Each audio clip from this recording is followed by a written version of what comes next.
வழக்கம் போல் ஷெட்டை க்ளீன் பண்ண போயாச்சுங்க. இன்றைக்கி டே 42 ஆஃப் நான் கோழி குஞ்சு வளர்க்க போகிறேன். நேற்று வீடியோ வராததுக்கு காரணம் வந்து ஒரு பிக் அப்டேட் இருக்குன்னு சொன்னேன்லங்க, அதை கூடிய சீக்கிரம் ரிவீல் பண்ணுறேன். அதுக்கான வேலையை தான் இப்போ பார்த்துட்ருக்கேன். வழக்கம் போல் ட்ரிங்கர்லாம் கழுவி வைக்க ஆரம்பிச்சிட்டோம். நம்ம அதுக்கடுத்து இங்குபெட்டில் இன்னொரு பேட்ச் எக்ஸ் வச்சுருந்தோம்.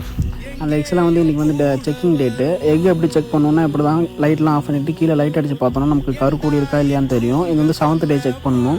அப்புறம் வந்து டெய்லியுமே மார்னிங்கும் நைட்டும் வந்து ரோல் பண்ணணும். 18th டே வந்து ரோல் பண்ணக்கூடாது, ஏன்னா சிக்ஸ் வந்து அதுக்கப்புறம் மூக்கு கொத்தி வெளியே வர ஆரம்பிக்கும். அதேமாதிரி 18th டேயில் வந்து வாட்டர் லெவலும் இன்க்ரீஸ் பண்ணணும். அதில் நாளைக்கு வந்து அதை பற்றின டீட்டெயில் வீடியோவாக ஒரு வீடியோ வந்து எனக்கு ஒரு பேட்ச் ஆச்சு ஆனதை நான் வந்து எடுத்து வச்சுருக்கேன். நாளைக்கு வந்து அந்த வீடியோ போடுறேன், பாருங்கள்.